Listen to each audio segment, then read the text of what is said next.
სოფლიო კრებები იმართებოდნენ იმისათვის, რომ ჭეშმარიტი საცნობება განემტკიცებინათ, ჯერგვალი განეგდოთ, ანუ თვალეთმოყრები განეგდოთ, შეეჩვენებინათ და მასმენდებლობა დაემტკიცებინათ.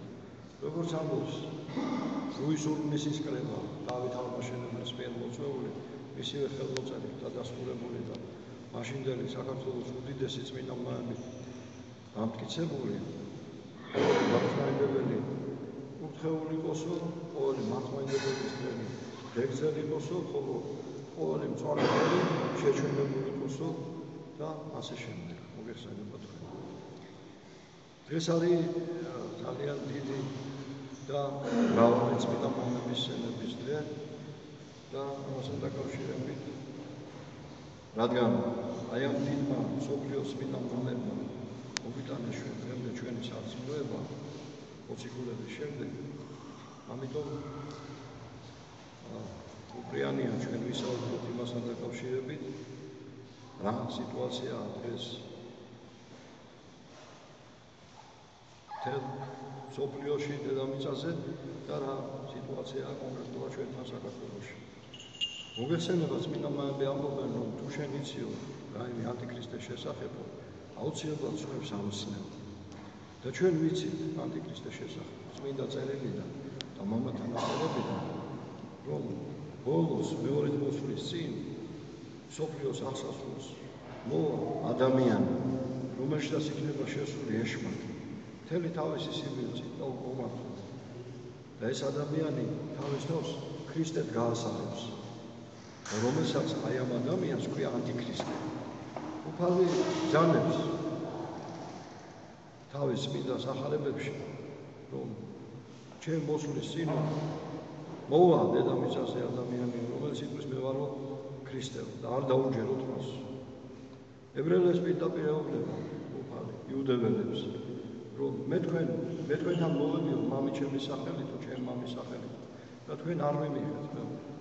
ხოლო ბოლოს მოვა თქვენთან ადამიანი თავისი სახელით და თქვენ მიიღებთ მას. ანუ ბოლოს მოვა ანტიქრისტე, რომელიც თავს ქრისტედ ასე იგი გამოაცხადებს და მიიღებენ მთელი მსოფლიო წერია, ის გაბატონდება თითქმის მთელ მსოფლიოს. მაგრამ წერია მამები ამბობენ, რომ ის ვერ გაბატონდება საქართველოში. ანტიქრისტე, როგორც მამები ამბობენ, ყველანაირი ცოდვის შესაძლებელი იქნება. ყველანაირი აბსოლუტურად. ის იქნება ეშმაკის შვილი, ეშმაკი იქნება მასში შესული. რა თქმა უნდა, ისიც ღმერთმა შექმნა, როგორც ადამიანი ხორცია, მაგრამ მან თავისი თავისუფალი ნებით პირადად თვითონ თავისი ნებით მიყიდა სული ეშმაკს და გახდა მისი მონა და მისი მსახური და მისი მოწაფე, როგორც ითქვიან. აი ეს დრო დადგება დედამიწაზე და ვინ აღიარებს ანტიქრისტეს? უფალი ბრძანებს, რომ მე იმიტომ არ მიმიღესო, რომ ცოდვა შეიყვანესო. უფალი ამბობს. უფალი წმინდა ღმერთია, წმინდა ვარ მეო, უფალი ამბობს. და როგორც მე ვარ წმინდა, წმინდა იყვენით თქვენ. ამიტომ ღმერთთან დაშორების პირველი მიზეზი არის ცოდვა. ცოდვის შეყვანება. და ამიტომ უფალი ამბობს, რომ მათ არ მიმიღეს მე, იმიტომ რომ მათ შეიყვარეს ცოდვა. მათი საქმენი ბოროტი არიან და მათ არ უნდა ღმერთთან ყოფნა. ამიტომ რომ ღმერთთან რომ მივიდანო, გამომზიურდება მათი საქმენი. დღის სინათლეზე გამოვაო და ეს არ უნდა თუ. ისინიო ბოროტმოქმედები არიანო, ცოდვის შვილები არიანო და მათ უნდა თუ. ამიტომ ანტიქრისტე ეშმაკი, იმიტომ რომ დაფარულად იქნება მათი ცოდვები. აი ეს არის. რას ხედავ ჩვენ დღეს? ერთი ძალიან დიდი მამა ამბობს თანამედროვე, რომ აი ესეთ საოცარ ამას ამბობს, რომ მამა ჩემიო, დიდი სასულო პირია, ძალიან დიდი ერარქი. მამა ჩემიო, ძალიან მორწმუნე იყო და ისო ბავშვობაში მე მასწავლიდა. აი ეს თანამედროვე დიდი ერარქი ამბობს. მეუბნებოდაო, ანტიქრისტეო იქნებაო საშინელი გარყვნილიო, მკვლელი ბანდიტი, ყველანაირი ცოდვის მოქმედი იქნებაო, საშინელი, აი როგორც იტყვიან, აი ზნედაცემული ადამიანი იქნებაო. და იმას რომ მთელი მსოფლიო აღიარებს თავის მეფედ, თავის მეთაურად. და მეო სულ მიგვიძაო, რომ როგორ უკაცო ესეთი გათახსირებული, ესეთი გარყვნილი, ესეთი ნედაცემული ადამიანი, ესეთი უკუმართი, ესეთი კულელი ბანდიტი, როგორ შეიძლება ეს ხალხმა და მსოფლიო მიიღოს? და ეს მამა, დიდი მამა ამბობს დღეს, რომ მე რო დღეს ვხედავ დღევანდელ მსოფლიოს და მე ვხვდები, რომ ეს ასე იქნება. რატომო? იმიტომ დღეს მთელ მსოფლიოში ცოდვად აღარ ითვლება. ყოველგვარი ზღვარი წაშლია კეთილსა და ბოლოს შორის. ყოველგვარი ზღვარი წაშლია. ამას ქვია პლურალიზმი. ანუ ერთ სიმყრეში დევს, ერთ განმარტებაში დევს, ერთნაირად განიხილება ცოდვას და მადლიც. მათ შორის არავითარი განსხვავება არ არის. ანუ დღეს მას ადამიანის უფლებას უწოდებენ. ესე იგი რას ნიშნავს? ადამიანის უფლება აქვს იმრუშოს, ადამიანის უფლება აქვს ნარკომანი იყოს, ადამიანის უფლება რომ ის იყოს მამათმავალი, სოდომისტი, ლესბიანკა, ადამიანს აქვს უფლება თურმე და ეს ყველაფერი სატანისგან არის, ჩვენ კარგად ვიცით, რომ ადამიანს თითქოს უფლება აქვს, რომ ის იყოს ინცესტის მიმდევარი, ანუ თურმე ადამიანს შეუძლია თავის შვილი ცოლად მოიყვანოს, ან თავის შვილი ცოლად საყვეს, დამძმა ცოლად შეიტოს ეგრეთ წოდებული. თურმე ეს ყველაფერი ადამიანის უფლებებია. თურმე ადამიანს შეუძლია ცხოველს საყვეს ცოლად, ცხოველი მოიყვანოს ცოლად, ზოოფილია ქვია ამას. თურმე ადამიანს შეუძლია შენობას საყვეს ცოლად, ხიდს საყვეს ცოლად. საფრანგეთში ამასინა ცნობილი ფრანგი მსახიობი ხიდზე დაკორწინდა. ამ ხიდს ქვია ეშმაკის ხიდი. ნახეთ შედით ინტერნეტში და მთელი საფრანგეთის პარიზის მერი და მისი ხელისუფლება დიდი ზეიმით იმ ხიდზე აღნიშნავდნენ, რომ ამ ქალმა ხიდზე დაკორწინდა. აი, წარმოგიდგენია თქვენ, ამას უწოდებენ ადამიანის უფლებებს. ანუ ყოველგვარ ზნედაცემულობას, ყოველგვარ გათახსირებას, ყოველგვარ საზიზღრობას, ყოველგვარ აი ნამუსისგან გარეცვას უწოდებენ ადამიანის უფლებებს და თურმე ადამიანს შეუძლია ეს გააკეთოს და ამაში არაფერი ცუდი არ არის. ჭეშმარიტად ბრძანებს წმინდა პავლე მოციქული, რომ ასეთ ადამიანებს სინდისი აქვს დამწვარი.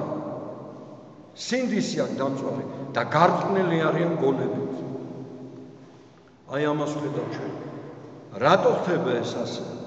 იმიტომ ხდება, როგორც გითხარით, რომ ანტიქრისტეს იმ წყეულ ეშმაკს არავინ არ აღიარებს თავის ბატონად და თავის უფროსად და თავის მეფედ და თავის პრეზიდენტად.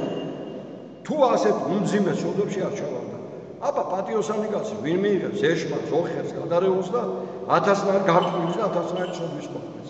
არავინ არ აღიარებს. მას აღიარებს მხოლოდ ისეთი, როგორიც თვითონ არის.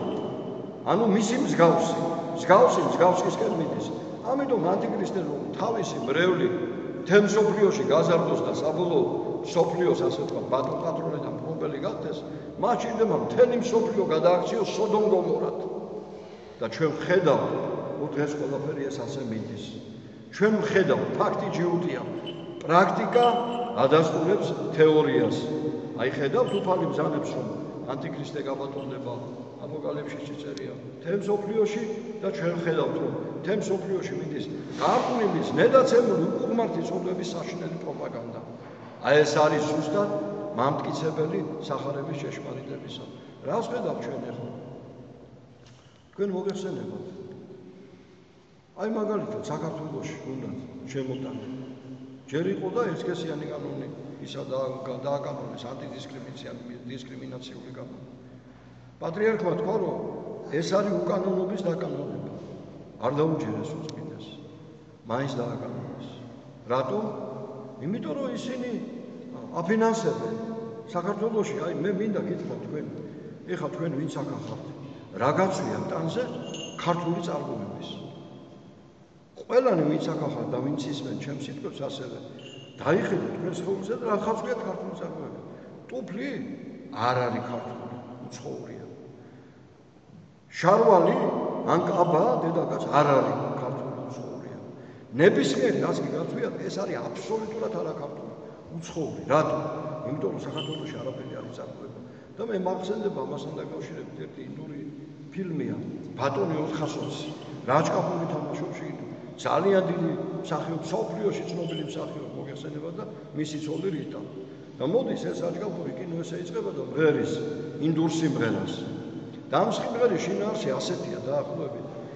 ტუფლებიო, ფეხსაცმელებიო, მაცვიაო, იაპონურიო, შარვალი მაცვია, იტალიურიო, პიჯაკიო, კოსტუმიო, მაცვიაო, გერმანურიო. პერანგი, ანუ საროჩკა, როგორც იტყვიან, მაცვიაო, ამერიკურიო, ცილინდრიო, ნახურიაო, რომელიღაც ქვეყნის კიდე, თქვათ, ინგლისური, მარტო მე ვარ ინდოერიო, ამ სამსიყვერაში. ჩვენ ზუსტად იმ რაჭკაპურის დღეში ვართ დღეს ქართველები. არაფერი ჩვენი არ აქვს, მარტო ერთი ჩვენა ვართ ქართველები, ჩვენი სხეული ხორცი, სული და იმის გაყიდვაც უნდა ჩვენ სამწუხაროდ ზემდლადებს. ყველაფერი უცხოურია, რატო ესე? იმიტომ რომ ყველაფერი მოსწეს საქართველოში. ყოველგვარი წარმოება, ყოველგვარი მრეწველობა, ყოველგვარი საქართველოში აიმეს გაკეთება, მთელი აი ამ ბოლო 25 წლის მანძილზე, რატომ? იმიტომ რომ იმ ხალხმა, ვისაც უნდა რომ შენ ანტიქრისტეს მრევლი გახდე, ვისაც უნდა რომ შენ ყოველგვარი გარყვნილება გაიზიარო, მათ უნდა ქონდეთ ბერკეტი ხელში და გითხრან, შენ თუ არ ამას არ მიიღებ, მაშინ შენ შიმშილით მოკვდები. იმიტომ ყველაფერი ჩემთან მოგდისო. და დღეს ხედავთ რომ ყველაფერი ესეა. თქვენ ხედავთ ამას ყველაფერს აბსოლუტურად. აი ეხლა ანაკლიაში უნდა კაზანტიპი. რა არის კაზანტიპი? ერთხელ მაინც თუ გინახავთ ინტერნეტში, ეს არის ყველანაირი გარყვნილების შესაძლებელი. სოდომ გომორი. პირდაპირ არის, ტიტველი კაცები დარბიან, ტიტველი ქალები დარბიან. ტიტველი კაცები ერთმანეთში საშინელ გარყვნილებას, მამათმავლობას აკეთებენ. ტიტველი ქალები ერთმანეთს ლოკავენ, თუი ეშმაკ, დაწყევლოს მეთმა, ამნაირი უკუღმართობა, ლესბიანობას აკეთებენ, ნარკოტიკები, საშინელი გათახსირება. და ეს უნდა შემოვიდნენ საქართველოში. და საწყალი მშიერი საქართველო 2 კაპიკი ვარ აქ, გამოყავთ ახლა ტელევიზორში საწყალი ისა რა ქვია, ანაგლიელები, რომლებსაც 2 კაპიკი ენატრება და აყვირებენ ამას. რა ჯობიაო, კაცო, ფული შემოგვივაო. აი ეს არის მთელი უკუღმართობა. აქედან ჩანს ანტიქრისტეს და ეშმაკის მიზანი. დაგამშიოს, გაგყლიფოს. ყველაფერი წაგავთოს, მატერიალური, ეკონომიური და მერე გათახსირება მოგიყვანოს და გითხრას, შენ თუ ამას მიიღებ, ფულს მოგცემ თუ არა და ისეა, მოგტები შიმშილით. აი ეს არის მთელი უბედურება. ამაში დევს ეს ყველაფერი ამის გასაღები და ამიტომ ჩვენ ძმებო, კი ბატონო, გასაგებია. შენ იმ გათახსირების გამო ფული იშოვე, მაგრამ ერთი რამე გაიხსენე, რაც წერია წმინდა წერილში და რასაც წმინდანები ამბობენ, სოდვათა შინად საგონებელი დღეკეთილობა უმწარეს ნაღველისა გამოჩნდების. თქვა ჩვენ ეხლა იმ გათახსირების გამო ფული იშოვე. გავა 10 წელი, 20 წელი შეიძლება არც მაგდენ და გაყვირი ამ ქვეყნიდან. რა სიტყვი მე? ამას სიტყვი? ისა რა ქვია? ოღონ ამ ქვეყანაზე კარგად ვიყო და მე თუ მინდა სადაც კიდე იქ სამიყვანოსო, ეს ხო ათეიზმია. ესე შენ არ ჯერა? კი, მაგრამ შენი ურწმუნოება რამე შეცვლის, შენ შეიძლება ეხლა არ დაიჯერო, აქ კედელია, გაიქანო თავი და არტყა, მაგრამ გაგიტყდება თავი და ვარდები წირს. შენ როგორ შეცვლის სამყაროს წესრიგს? მერთმა სამყარო შექმნა, რაც არ უნდა იზახო. არაფერი არ ჯერაო და მე როგორც მინდა ისე იქნებიო, ხო მაინც ისე იქნება როგორც უფალს უნდა. ნახეთ რას ამბობს უფალი, შენო ადამიანო, გონია, შენ რო ცოდვა ჩავიხარ, გონია მე შენს გემს გავსო? არა, უფალი ამბობს, ნუ რას უკაცრავათო, მოხვა ჩემთანო და შენ წინაშე ყველაფერს წარმოვადგენო, შენ ცოდვებსო. სათითაოდ გაგებიებს მასე პასუხს. აი ეს რაც იმ ქვეყანას შეგველის, მაგრამ რამ გველის ამ ქვეყანას, აი ამ გათახსირების მიღების გამო, რომელიც უნდათ რომ მიიღონ და აი ეს გარყვნილება შეფუთონ, ვითომ ისა რა ქვია, ვითომ კარგი რამეა და ვითომ მოგებას მოიტანს. მე ჯერ ის ქვეყანა შევარცხვინე და ის ხალხი შევარცხვინე, ვინც გარყვნილებით, მამათმავლობით, სიბილწით და უკუღმართობით ფულ შეიტანს თავის ბიუჯეტში. შევარცხვინე ის ქვეყანა, ის რაღა ქვეყანაა, არაფერი. ამაშია საქმე.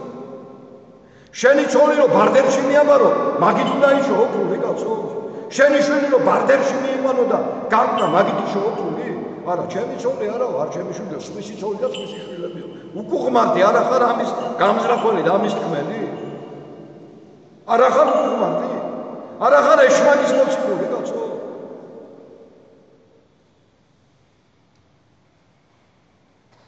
ამიტომ აი ვევედროთ უფალს და რა შეიძლება მოხდეს? თქვენ იცით საქართველოს რა არის თუ ამას არ გაანებებს თავს. თქვენ იცით, წმინდა მიწაზე მცხოვრებიო, კარგავსო წმინდა მიწაზე ცხოვრების უფლებას, თუ ის სიწმინდეს დაკარგავს. ანუ დედამიწა თქვენ იცით წმინდა, იმიტომ რომ ღმერთმა შექმნა ის. ღვთისმშობლება ყველაფერი წმინდაა. და როდესაც პირველი წარღვნის დროს ადამიანები გახდნენ ისეთები, როგორც ახლა დღეს არიან, ღმერთმა წარღვნა მოავლინა. ვეღარ იგუა უფალმა ის და წარღვნა ესენი ყველაფერი. მერე, როცა სოდომ გომორის დროები იყო, თქვენ იცით, როცა ასეთი გათახსირებული იმით რა ქვია, ცოდვი წაირნა ხალხი, წაიბილწა, ამოანთხია მიწა და ჩამოვიდა ზევიდან. წარმოიდგინეთ ხელი ჰაერი, ქვევიდან ზევით მიდის, კაცო, იქ პირიქით ხდებოდა, ზევიდან ქვევით ჩამოვიდა. უფლის ზალდატანებით რომ წაერღნა და გაეცემტორებია და დაეწყო ასეთი ხალხი. ისინი ასე ამბობდნენ. ამ სოდომ გომორის ხალხი. ჩვენ რას ვაშევებთ? ჩვეულებრივად ცხოვრობთ. ანუ მათთვის გარყვნილება, გათახსირება დედა შვილთან, მამა შვილთან, და ძმასთან გარყვნილი ქმედებები და კაცი კაცთან და ქალი ქალთან ისე გაიყვნენ, ისინი ჩვეულებრივად ეგონათ ეს ყველაფერი. კი იცოდნენ რა თქმა უნდა, მაგრამ ფიქრობ ამბობდნენ, ამტკიცებდნენ რომ რახან ჩვენ გვინდა, ამიტომ ჩვეულებრივი ეს. რახან ჩვენ გვინდა? აი ესეა დღესაც. სამწუხაროდ. თქვენ იცით, პარიზის მერი არის ბოდიში და პიდარასტი მამათმავა. გერმანიის საგარეო საქმეთა მინისტრი არის ცნობილი პიდარასტი. დახავს თავისი ქმარი კაცს და მთელ მსოფლიოში უწევს რეკლამას. ეს არის საქმე კაცო? ტელევიზორს არ უყურებთ? ერთსქესიანი ქორწინებები ევროკავშირში ყველა ქვეყანაში გააკანონეს. ევროკავშირის უმაღლეს სასამართლოდ. ეს გვინდა ჩვენ? ამას არ დაუშვებს უფალი. არ დაუშვებს უფალი. საქართველოს საშინელი განსაცდელები დაატყდა, როცა ასეთი რამე მოინდომეს ქართველებმა და უკუღმართი უზნეო ცხოვრება მოინდომეს. თქვენ იცით, ეს იყო ლაშა გიორგის დროს, ეს იყო შემდეგ და ეს იყო აი თუნდაც პირველი 1917-21 წლების დროს. და ჩვენ ხედავთ, ეს არის დღეს. და ამიტომ არ გვინდა საქართველოს კიდე მონობის უღელი დაერქვას. არ გვინდა. ამიტომ გამოვხიზდეთ ძმებო, ჩემო დებოდასმებო. და უარი უთხრათ ამ გათახსირებას. მეტი გარყვნილება რა შეიძლება იყოს? 100 მილიონი შემოვივა ბიუჯეტშიო. ამიტომ გარყვნათ და გავათახსიროთ მთელი საქართველო. ბოდიში და ბოზობით ვიშოვთურიო. ეს არის ჩვენი ქართველობა, ეს არის ჩვენი ვაჟკაცობა, კაცო. ამის გულისთვის ვართ ჩვენ ქართველები, ამის გულისთვის ვართ ღვთისმშობლის მკვეთრი ხალხი, ამის გულისთვის არის პარტი უფლისა ჩვენთან, ამის გულისთვის არის ილია თესპიტელის ხანენი. ამის გულისთვის შემოვიდა წმინდა ნინო და ამის გულისთვის ვარ დავით აღმაშენებელის, თამარ მეფის და ვახტანგ გორგასლის შთამომავლები, კაცო. ამიტომ გევედრებთ ძმებო, გონს მოვიდეთ. თორე უფლის რისხვას არ ძინავს. ისე არ გაგიხდეთ, რომ ერთმანეთს ასწრებდეთ საზღვარზე. ისე არ გაგიხდეთ საქმე. და ნამდვილად მოხდება ეს ასე. თუ კი ჭკუას არ მოხვალ და საქართველოს ზნეობას არ დაიწყო. როცა მოგცა ღმერთმა ხელისუფლება, როცა მოგცა ღმერთმა თანამდებობა, როცა მოგცა ღმერთმა ფული, როცა მოგცა ღმერთმა ნიჭი, როცა მოგცა ღმერთმა მეცნიერება, შენ ეს ყველაფერი უნდა მოანდომო, შენი არის პირველ რიგში ზნეობრივ სულიერ დაცვას. და თუ ამას არ გააკეთებ, ღვთის მტერი გახდები. და ვის რა მოუგია ღვთის მტრობისგან, გადახედეთ ისტორიას და თქვენ ნახავთ მაგას. მერთმა დაგლოს გაგახარო, გაგაძლიერო ჩორს ჩვენგან ეს გათახსირებული კაზანტიპია თუ რაღაც ჯანდაბის და ეშმაკის ორგულებას. შორს ჩვენგან ნუ იყოფით საქართველოში და თუ ამას მიიღებს ქართველი ხალხი, მაშინ გაემზადე საშინელი განსაცდელისთვის. საშინელი განსაცდელისთვის.